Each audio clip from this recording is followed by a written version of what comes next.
Hey there, podcast listener. Welcome to the GenXGrownUp Backtrack Podcast, which, as I'm sure you know because you've listened to every single one of our shows, is the podcast between our regular show where we pick a single topic from our childhood growing up as a Gen Xer and dig in deep. Joining me, as always, is Mo. Hey, everybody. And George is... Wait a minute, George is not here. That's right. That's He's right. still not back, right? He decided to take a vacation from us. He was fed up. That's 2 shows in a row, though, he's missing, just so you know. Yeah, that's right. Are you keeping tally? Oh, yeah. Big time. We're docking his pay, for sure. Luckily, we had the inimitable Emceemur join us for the previous podcast, and he was able to join us once again. Mur, hey, how's it going? It's going fantastic. Thank you for taking the time to fill in. Yay, Mur! Glad to be here. If you weren't around for our previous show, Emceemur is a spectacular YouTube content creator that I have met and befriended since becoming a content creator myself with the GenXGrownUp channel, and he is a great fit to fill George's seat while he is out, and he is going to join us as we discuss Christmas TV specials. So Christmas specials. Christmas TV specials. Now, this episode is going to come out a couple days after Christmas. That's okay. We're recording just before Christmas. It's all around the holiday season. When somebody suggested, let's talk about Christmas TV specials, my brain exploded with childhood memories. Oh, my God. You're not kidding. Oh, I watched the hell out of these things today. Oh, yeah. What are the kinds of shows that we're talking about? Well, we got, the infamous, stop-motion Rankin Bass ones. Maybe my favorite. Yeah. Although we got Rudolph and Frosty and Jack Frost and stuff Year like Without that. a Santa Claus. Now, we still have some of these Christmas specials. They still happen. Some of the old ones still come back around. Some of them kind of faded into obscurity. There are new, lame ones that come out that I don't count. Boy, are there ever. Scooby-Doo Christmas. Good Lord. If you're not a Gen Xer, you don't know what we're talking about, travel back in time with me now to the early 70s. There were no DVRs. There were no VCRs. But how did you watch TV? You peeled open the TV guide, and you looked at the week leading up to Christmas. Oh my God. With a pen. Rudolph the Red-Nosed Reindeer is going to be Tuesday night at 8 o'clock. Yep. It was appointment TV. You had to be there for it. And it was like unwrapping Christmas presents before Christmas. Yeah. One thing for me, the first memory that came back was my dad was like a TV Nazi. And he was school nights, you couldn't watch anything except Christmas specials. You should have called the authorities and I know. Child Services. That's cruel. But Christmas specials, he would let us, you can watch the Christmas specials because he knew that there's a certain time of year. And it was one of the few times that on a weeknight he'd let us watch a cartoon. So these things kind of loosen the iron fist for the Christmas Just specials, for the Christmas, but yep, that's it. He evidently had a heart. That beautiful, wonderful nose. Huh? Rudolph, you're going to lead my team. I am? Yes, sir. You and that wonderful nose of yours. So we mentioned the Rankin Bass stop-motion animation stuff. I want to dig into that a little bit. Those are, by far, I think, my favorite. Oh, yeah. I was addicted. I wanted to be a stop-motion animator watching those things. The fact that you can see people's fingerprints, you can see them moving pieces of cloth. There's no motion blur. It felt so much realer because I knew they were real little puppets there. Plus, just the feeling of this Christmas special. There weren't big companies out there like Leica who were doing huge animated films or stop motion like Wallace and Gromit. This was an amazing kind of animation. It was my first exposure to stop motion. Christmas became synonymous with these stop motion things. Oh yeah, they have some of the most iconic ones. Year Without Santa Claus and Rudolph, and they have that Santa Claus is coming to town. Coming to town. Oh, that's right. There you go. That one made my diarrhea bubble. I always hated that one for some reason. Did you hate that? I just hated it. Loved Rudolph and Frosty's cool, but that one, my bus just doesn't get off there for some reason. But same basic idea, yeah.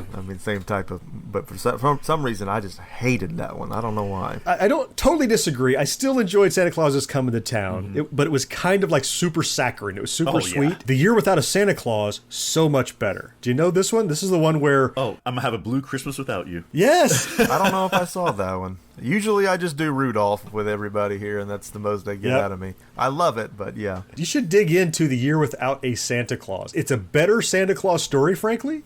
And it's the one that has the heat miser and the snow miser, whatever they were called. You have a backstory of what Santa Claus is about, but also this story of... I'll just leave it there. It's a better Santa Claus story. Yeah. And it's better animation. It came along later. You know what always amazed me about the stop motion ones was the celebrities they got to do the voices. Oh, yeah. Fred Astaire. Yep. He hosted Burl them. Ives. I was like, holy cow. Big time hitters. John, I'll put you on the spot. If you had to pick your favorite, which would it be? Of the Rankin Bass things? Yeah. Okay. I mean, Rudolph is a super classic, but yeah, I'm going to stick back to The Year Without a Santa Claus. I mean, that's the one. I watch a few of them every year, but if I only get around to one of them, that's the one I usually end up watching. Probably has the best overall narrative and the best kind of happy feeling. Yeah, I'm with you on that. It's got to be Rudolph for me. And I guess I can really relate to the island of misfit toys. And Oh, yeah. that's something that my daughter always thinks about, too, because when she finds misfit toys at yard sales, Oh, that maybe really? Oh. so she does the whole Doc McStuffins thing where she likes to rescue stuffed animals and fix them. Toys have a soul, she'll tell you. Oh, how cool. Sweet. That's a particularly sad portion of the movie, and you feel so bad for the little toys. And it's a heartstring puller. So Yeah. Rudolph makes you really feel it's special in that regard, and special in that it's obviously nostalgic and puts you there. It puts you at that time in your life where, like you say, you're checking for it in the TV guide, and you're on your knees in front of the big wood grain panel TV waiting for it to come on. Hell yeah. That's it. Yep. So join Kermit and Miss Piggy, Fozzie and his mom, the Swedish chef, even the Christmas turkey, together with Big Bird, Ernie, Bert, and the Fraggle Rockers for an evening of song singing, tree trimming, and of course, Christmas cookies! Cookies! All right, so we got to talk a little bit about the Muppet Family Christmas, and I do not mean the Muppet Christmas Carol, and no disrespect to that, but that's a completely different thing, and I don't, at least not to my knowledge, Muppet Family Christmas does not come on anymore. I've not found it on DVD or VHS anywhere for purchase that I've looked. It's almost just lost to the ages. You can view it in its entirety, however, on YouTube, so at least there's that. But Muppet Family Christmas was frickin' hysterical, and it's Muppets the way you love your Muppets, and it's all in. It's everybody. The whole crew, along with the Sesame Street gang, loads up and rides to Fozzie's grandma's house to kick it for Christmas. And they all get up there and just hilarity ensues. Everybody's up to no good. Fozzie's telling horrible jokes. Statler and Waldorf are giving him hell and critiquing him and insulting him horribly. They have the long running gag with the icy patch at the door that everybody slips on. Oh, I'm starting to remember this one. They're running out of room, so they're hanging Gonzo and Animal on coat hangers, and one of them has to sleep in the bathtub. And Kermit and his nephew Robin, they discover a Fraggle hole in this guy's house, right? I was about to. That's where I was going. This was post Fraggle Rock, and the Fraggles were in it, So weren't they they? pull the Fraggles in. So at that point, Oh my it's God. definitely all in, and they're kicking it in the kitchen, Oh, and God. Swedish chef's fixing to make dinner. But then he sees Big Bird, right, and he starts flipping. He's like, "Oh my!" Well, actually, he's like, "Burp, burp, nigger, nigger." He's ready to cook Big Bird, man, and they got to stop him from cooking Big Bird. It's just a scream. I mean, there's almost no point to it, but it's Muppets the way you love your Muppets, and I had forgotten that one. Yeah, oh my me God, too. I'm going to get it. Oh my goodness, it's a shame that it's not on every year still, because to me it was worthy of that. It's one that back then we definitely caught every time it came on, and I've watched it recently on YouTube. Again, it's there in its entirety. I've never found it anywhere on disc for purchase. Doesn't mean it's not out there, I just haven't found it. But man, that was a funny frickin' Christmas special. Oh, wow. Oh my goodness, maybe I saw it once, and Yeah. when I saw you had it on our list, I'm like, yeah, I've seen some Muppet specials, but I know I've seen that one now at least one time, and it was fantastic. I'm looking that guy back up. Oh wow. I think I'm with you, John. I remember seeing it, but I think I only seen it once, and it was a long time ago. Another one that is huge on my radar, remembering it growing up, but oddly enough, they never resonated with me as much, were the Charlie Brown ones. You've got with Charlie Brown Christmas and the Christmas Time Charlie Brown. I always felt they tried so hard to be sentimental that it felt more like an after-school special than a Christmas special. Yeah. What do you think about those? I like the Christmas one. That's probably one of my favorite. Yeah. Vince Guaraldi did the music for it. I just enjoyed it quite a bit. But I know what you mean. Like, it's almost like they're going for just like the easy hits in a way. Yeah, they're aiming for your feels instead of just it's automatically going to hit it. Right. I mean, you got this sad little Christmas tree, which is cute, and that almost kind of plays into the Misfit toys. You got this unworthy little tree that they celebrate. It was a paper against the commercialization of the holidays. Right, exactly. It resonated with me enough that I still remember all that stuff. Now, don't get me wrong, I didn't not watch it. I watched it every year it came on. But it was almost like that was the second tier for me. For some people I know that's going to be blasphemy because it's Charlie Brown. It's the best thing ever. Rankin Bass just had more spirit, I always felt. Yeah. For me, the Charlie Brown stuff is it's almost obligatory that you have to watch it. I've seen them enough times to where I don't necessarily have to watch any of them ever again, but you still do for that same reason that I guess that I watch the Rudolph specials. It's that trigger.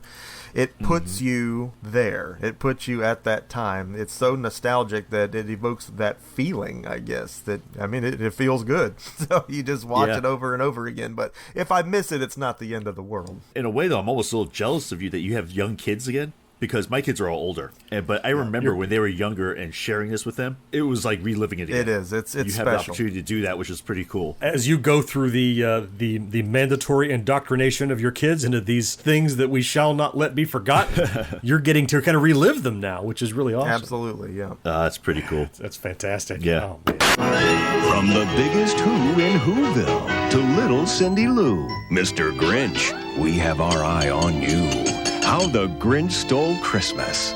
Of all the animated ones now, not the stop motion, but the animated ones, I think my top of the list has to be the Grinch. Yeah. Oh, okay. The Grinch is on a mountain by itself, looking down upon the others. Oh, God, how the Grinch Stole Christmas. That's one that hasn't died down. I mean, you can go to Hot Topic and get a Grinch t-shirt still. Yeah. Oh, yeah. They made the movie. I mean, Boris Karloff did the narration of it. God, yes. Some might argue, I was just dogging on Charlie Brown for being too sentimental. Some might argue that the Grinch plays straight to sentimentality, but it's so entertaining doing it. Yeah. The animation is just Chuck Jones' top of his game. Everything about that. His little dog, who is the unwilling co-conspirator trying to drag the freaking sled. Everything about that is, that's another one that you can't miss. Yeah, absolutely. Even the message at the end, like you said, it's kind of sappy, but you're like, I'm going with it. I don't care that it's sappy. I'm gonna go with this one. Personally, I can relate to the Grinch very much because he's just he's somebody that I can just vibe with, kind of like the Squidward on SpongeBob. Any of those characters that are just really salty and angry all the time, I feel their pain. So, Mur, do you live in a trash can on Sesame Street? And Oscar, that's another good example. Love Oscar. He's the guy to balance everything out. This is too freaking sentimental, too hooty. Well, here comes Oscar. He's going to throw a big wrench in those gears for you, and for that we thank him. You always need a contrarian, right? You really do, and I can just really relate to those guys. I'm not saying I'm a Grinch. I love Christmas, but we all have certain aspects of it that we dread and we wish would just go away, or we wish would just be easier for us. And I guess in that light, I can see why he's so upset if he had to find parking spots at the mall and fight Black Friday crowds and realize that all his kids' toys on their wish list are already being sold by scalpers on eBay. Guys got reason to be pissed. I'm your guardian angel. This is the season to believe miracles can come true. I want to live again. Welcome home, Mr. Bailey. It's a Wonderful Life, a holiday tradition you can't see anywhere but here. Merry Christmas! James Stewart, Donna Reed, a Christmas Eve event. It's a Wonderful Life. One more that I want to touch on. It's not a cartoon. We've been talking about the animateds. I have run across people, I hope none of them are present, who have never, ever seen It's a Wonderful Life. Wow. Really? Mur? Oh, yeah, definitely, yeah. That wasn't one that thank God. We didn't watch it thank religiously, God. but yeah, I've seen it plenty of times. Okay, there was an awkward silence there where I thought you were going to tell me you hadn't seen it. Oh, We no, had to no. Stop being I've been friends. there. It's a Wonderful Life it has such an amazing history to look back on. You can watch a making of special, a documentary. It wasn't written as a Christmas movie, coincidentally. Yeah. And that one, though, oh my God, that's one I watch again every year. If you haven't seen It's a Wonderful Life, by God, just push stop on this podcast and go. You owe it to yourself. It's such a good everything about it. It's about family and it's about friendships, and you relate to Oscar the Grouch. I feel like I just so much relate to the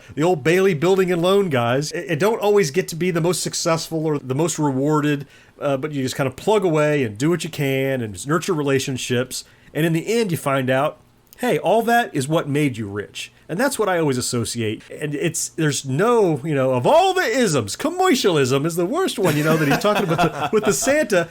That movie is all about not commercialism. It's so good. Absolutely. Yeah, it's definitely a classic with good reason. Once it became a Christmas classic, I'm using air quotes here, it became one of those that regularly would air the week before. It's one I always had to catch. And while we're mentioning other live films, another one, of course, Miracle on 34th Street. Yeah. Yeah. Great film that's always around that time. But the biggest one, the more modern classic, Christmas Story. Yeah. Oh, you'll take an eye out with that. That's right. Yeah, Christmas Story is fantastic. I got to visit the house where that was filmed. Oh, wow. The exteriors. And they have a little museum across the street, and they got the leg lamp and all that stuff. But Christmas Story is another, fudge! Everything about that's so quotable. They make sure you won't miss that one, too, because channels do literal 24-hour marathons of it. Oh, I know. Oh, Stuff yeah. like that. And Christmas Vacation, you're definitely not going to miss that unless you go blind. I mean, it's coming on, and you will see it. We're talking about all these great Christmas specials from our childhood. I guess we alluded in the beginning that they're still making Christmas specials, and I still try them, but is it just me, or do they not really have the same soul? I don't know. It's a tough one because one measure is I can't think of a single modern Christmas special. Anything made post-1990, Amazing Christmas special, post-1990, go. Can you name one? I can't. They don't exist, do they? I mean, the whole Disney prep and landing thing comes to mind because I'm in a house full of Disney nuts. They really like that one. But Yeah, I watched those. They're cute. for me personally, though, I mean, you really just have your everyday shows with a Christmas skin slapped on them for one Right. episode with that same hooty sentimentality that I don't care for, even in the old stuff in a lot of instances. So, nothing you can throw up against the wall and it sticks. It's nothing that I think anyone's going to talk about 20 years from now. I think you hit on it, though. It's rather than coming up with an original new story, they're just taking some commercial popular animation or whatever, and you said throwing a veneer of Christmas on top of it. Yeah, the old, I bought you this so that you could have but I bought you this so you could have that. Or one person doesn't know the true meaning of it, and then they learn it, and it's draw a plot line out of a hat and just roll with it. And I don't expect them to reinvent these epic Christmas ideas, but maybe you can though. Maybe you have to at this point if you want it to stand the test of time. So I'm going to stick with my old classics, though. It's Yeah, time me to too. crank up some stop-motion Rankin and Bass and the Grinch. Yeah. Have to. Love comic books? Then check out Parlapod, the podcast for die-hard fans. We've got interviews, Hi, this is Kelly Jones. Hi, everybody. This is John Semper. This is Ming Chen. Hey, this is Tim Seeley. Hey, folks, this is Brian O'Halloran. Hey, what up? This is Jason Mewes, and you're listening to Parlapod.com comic book podcast. Snooch to the news. reviews. These covers are blowing me away. So, concept is just too darn good. I wish they had done a better job with it. And all the comic book news you need to know about. Mark Strong is in talks to play the villain, Dr. Savannah. All in, man. He was a great Sinestro, too. Available on iTunes, SoundCloud, Stitcher, YouTube, Google Play, and it's always free to download. Follow us on social media at Parlapod. Fresh episodes every Wednesday morning, just in time for your trip to the local comic book store. Parlapod. We are your source for everything comic book related. Give us a listen today. A fantastic look back on nostalgia Christmas specials is in this show. We mentioned a lot of them. We will put links in the show notes down below if you want to learn and investigate a little more on your own and where you can watch and reminisce along with us. Yeah. Oh, yeah. Be sure to subscribe to us on your favorite podcast app, whether it's Stitcher, Google Play, TuneIn, or iTunes. Yeah, speaking of iTunes, while you're in iTunes, do us a quick favor. Hop in there, leave us a 5-star rating and a review. Most importantly, those reviews help folks to find the podcast. And if you have a friend who is not listening, grab their phone and subscribe to them when they're not looking. They'll thank you for it. They totally will. Or they'll unfriend you, one or the other. Yeah. And you can always email us with your questions or suggestions at podcast@GenXGrownUp.com. Don't forget to visit us on our YouTube channel and also on our website, which is GenXGrownUp.com. And joining this episode was Emceemur. Yes. Thanks for joining us for the Thank Backtrack, you so Mur. much, man. Thank you for having me. How can people find your spectacular content out there on the interwebs? You can find me on YouTube simply by looking for Emceemur, and that's EMCEEMUR. And enjoy all the great content, unboxings, yard sale findings and scavengings, rants, raves, reviews, and all that other fantastic stuff therein. You don't want to miss it. We cannot recommend it highly enough. Yeah, absolutely. Fantastic stuff on the interwebs. Thank you guys so much for taking the time to reminisce with me about these Christmas TV specials. Mur, great having you on the show. Great being here. Thanks so much for having me. You bet. And we will be back next week with another Gen X Grown Up podcast. Until then, see you guys next time. Bye-bye. Take care. See ya. No life, no fun. Don't you know that you're a grown up? No games, no puns. Basically, life sucks as a This has been a production of the GWW Radio Network. Please don't forget to subscribe, rate, and review us on iTunes, Stitcher, and SoundCloud. Also, check out Geeks Worldwide at thegww.com for all the latest news, reviews, and opinions on video games, comics, movies, TV, cosplay, and more. Geeks Assemble!